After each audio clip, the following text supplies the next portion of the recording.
Oke, halo teman-teman semua. Jadi di sini saya akan membuat video presentasi untuk memenuhi tugas bahasa Indonesia saya. Nah, sebelum saya mulai presentasinya, saya akan memperkenalkan diri terlebih dahulu. Perkenalkan, nama saya Jovanka Triwahyuning Tias dengan NIM 31 2023 153. Saya dari Fakultas Hukum. Nah, pada kesempatan ini saya akan menjelaskan atau mempresentasikan tentang sejarah perkembangan bahasa Indonesia dari berbagai sumber. Nah, pertama-tama bahasa Indonesia. Apa sih bahasa Indonesia itu? Bahasa Indonesia merupakan bahasa Indonesia atau bahasa merupakan sistem lambang bunyi yang arbiter digunakan oleh anggota suatu masyarakat untuk bekerja sama, berinteraksi, mengidentifikasi diri, dan dengan kata lain, bahasa Indonesia adalah suatu sistem yang dalam praktiknya membantu manusia. Bahasa mempermudah manusia dalam melakukan segala sesuatu dalam kehidupan sehari-hari. Bahasa juga memiliki fungsi yang sama, yaitu sebagai media membantu manusia, namun secara spesifik bahasa Indonesia adalah salah satu bahasa yang telah dalam dan yang dalam pembentukannya memiliki sejarah panjang. Nah, bahasa Indonesia bahkan sejak kerajaan-kerajaan memiliki kajian pembentukan yang cukup rumit, baik lisan maupun tulisan. Nah, sekarang kita akan membahas perkembangan bahasa Indonesia itu sendiri. Nah, dalam perkembangan bahasa Indonesia dilakukan beberapa kongres bahasa untuk meninjau atau melihat pertumbuhan dan kemajuan bahasa serta memperkuat bahasa Indonesia itu sendiri. Nah, pada tanggal 25 sampai 28 Juni 1938, kongres pertama itu dilakukan di Solo.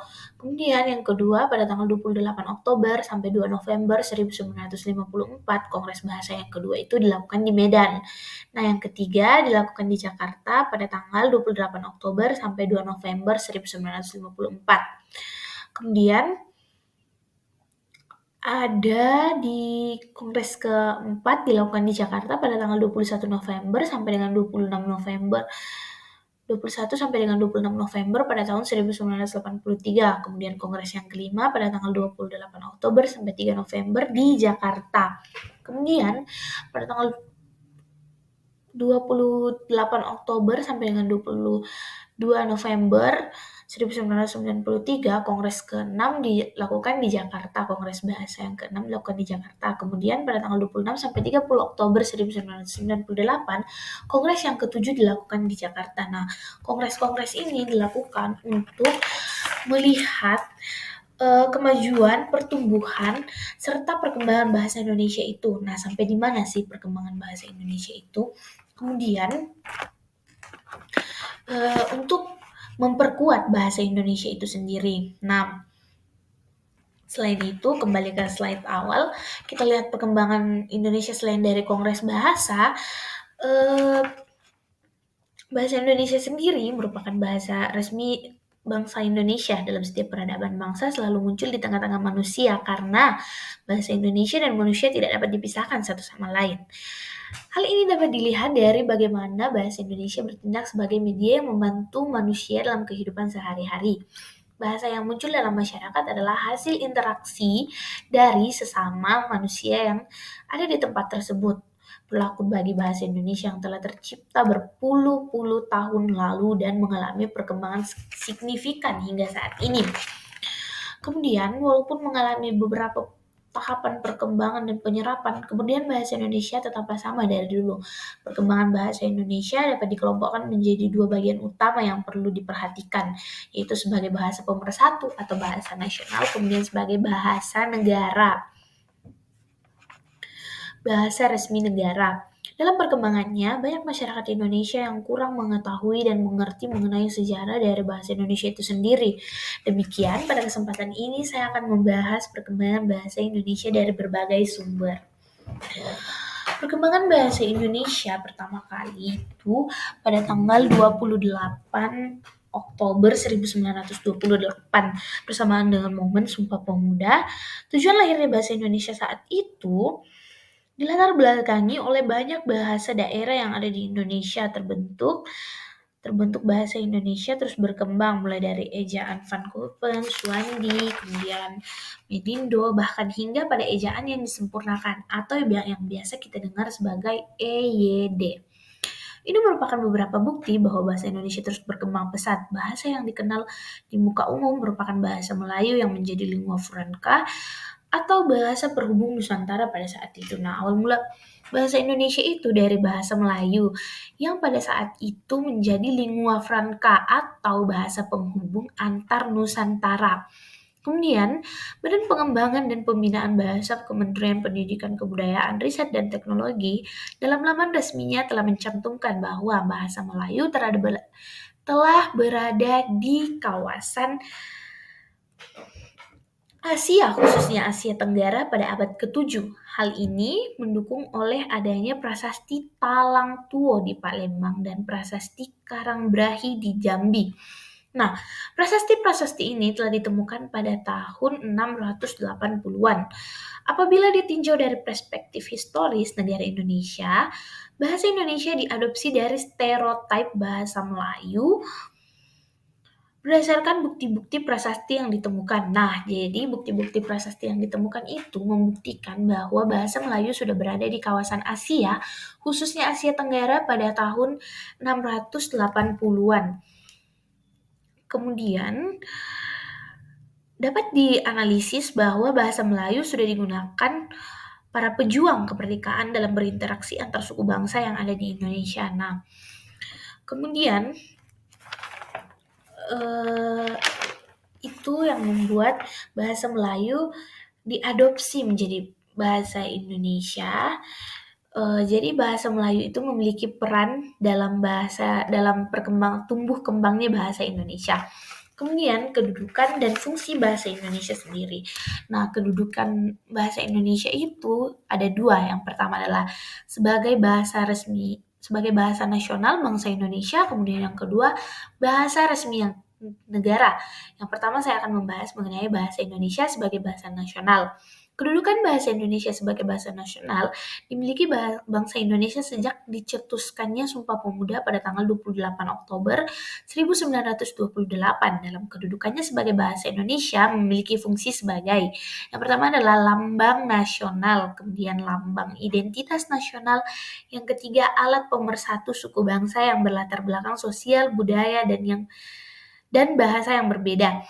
Ada bahasa ibu, bahasa daerah, ataupun bahasa lainnya. Bahasa Indonesia itu sendiri menjadi alat pemersatu bagi bangsa Indonesia. Kemudian yang keempat, alat penghubung antar daerah dan antar budaya. Pada zaman Jepang yang penuh kekerasan dan penindasan, bahasa Indonesia mampu menjadi alat pemersatu yang ampuh bagi bangsa Indonesia. Dengan bahasa nasional itu, kita dapat meletakkan kepentingan nasional di atas kepentingan pribadi, suku, golongan, ras, daerah. Kemudian sebagai alat penghubung bahasa Indonesia, juga mampu menghubungkan perbedaan antar sosial budaya dan juga bahasa ibu yang berbeda-beda. Berkat bahasa Indonesia, suku-suku yang berbeda dapat berkomunikasi secara akrab, sehingga kesalahpahaman antar individu atau kelompok minim terjadi. Kemudian, karena bahasa Indonesia pula kita dapat menjelajah ke seluruh pelosok tanah air tanpa hambatan. Sehubungan dengan hal tersebut, bahasa Indonesia memungkinkan berbagai suku bangsa mencapai keselesaian hidup sebagai bangsa yang bersatu dan tidak perlu meningkatkan identitas kesukuan dan kesetiaan pada nilai-nilai sosial budaya serta latar belakang bahasa yang bersangkutan. Kemudian bahasa Indonesia juga berhasil melaksanakan fungsinya sebagai alat pengungkapan perasaan.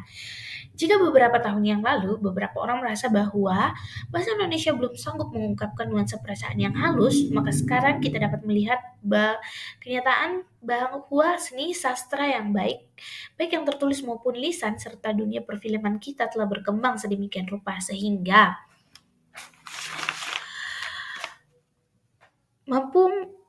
sehingga nuansa perasaan yang betapa halusnya pun dapat diungkapkan dengan menggunakan bahasa Indonesia.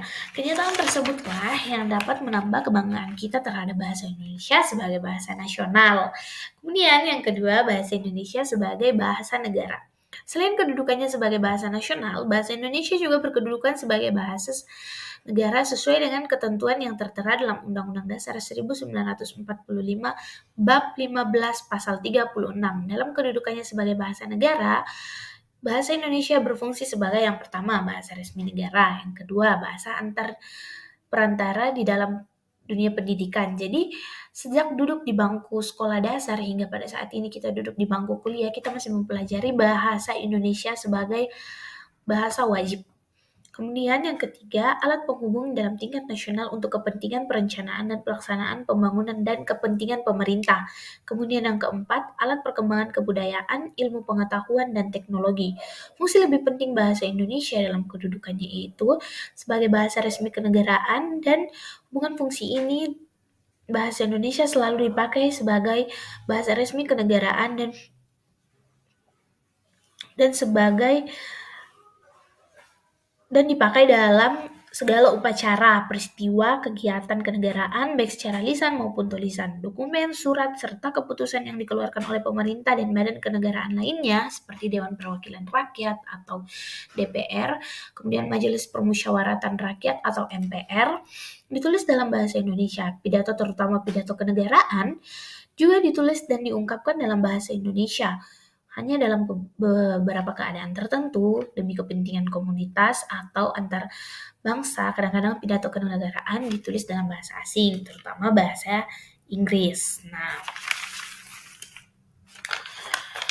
kesimpulannya, bahasa Indonesia merupakan bahasa Melayu yang berada di Indonesia sejak tahun 680-an dan membuat Indonesia menjadi lebih kokoh dengan perkembangan bahasa, zaman dan proses akulturasi. Bahasa Indonesia tetap menjaga keutuhannya, diawali dengan bahasa pemersatu yang menyatukan setiap suku, kemudian bahasa-bahasa negara yang berpuluh-puluh tahun berlangsung di era modern hingga saat ini. Bahasa Indonesia mulai dikenal di belahan dunia lain. Suatu kebanggaan bagi masyarakat Indonesia, dan diharapkan bahasa Indonesia dapat merekatkan suku bangsa dan dikenal di kancah dunia. Nah, pada kesempatan kali ini saya merangkum tiga pertanyaan dari partisipan yang ada di kelas Bahasa Indonesia. Yang pertama ada Gloria Angelin Gusti dengan NIM 80 2023 247 dengan pertanyaan, apa saja fungsi bahasa Indonesia sebagai bahasa nasional? Nah, tadi sudah disinggung bahwa bahasa Indonesia memiliki kedudukan sebagai bahasa nasional. Kemudian fungsinya yang pertama ada lambang kebanggaan nasional, yang kedua lambang identitas nasional, dan yang ketiga alat pemersatu suku bangsa yang berlatar belakang sosial budaya dan bahasa yang berbeda. Kemudian yang terakhir alat penghubung antara daerah dan budaya. Kemudian ada pertanyaan kedua dari Dirga Paskalis Pembonan dengan NIM 80 2023 162. Apakah ada peristiwa sejarah tertentu yang memiliki dampak besar pada perkembangan kosakata dalam bahasa Indonesia? Untuk peristiwa besar atau sejarah tertentu, saya pikir tidak ada, namun perkembangan kosakata bahasa Indonesia itu diserap dari bahasa Belanda dan juga bahasa Melayu yang kemudian diserap dan mengalami perkembangan.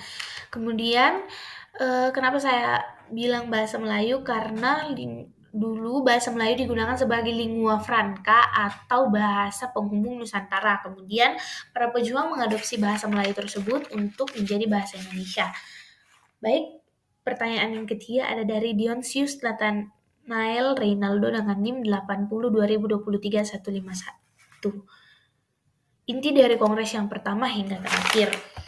Nah, kongres bahasa ini diadakan untuk melihat atau meninjau perkembangan atau pertumbuhan serta kemajuan dan juga perkembangan bahasa Indonesia itu sendiri, serta melihat bagaimana perkembangan bahasa Indonesia itu sampai di mana bahasa Indonesia itu. Nah, itu dia presentasi saya mengenai sejarah bahasa Indonesia dari berbagai sumber, dan saya juga setelah menjawab pertanyaan.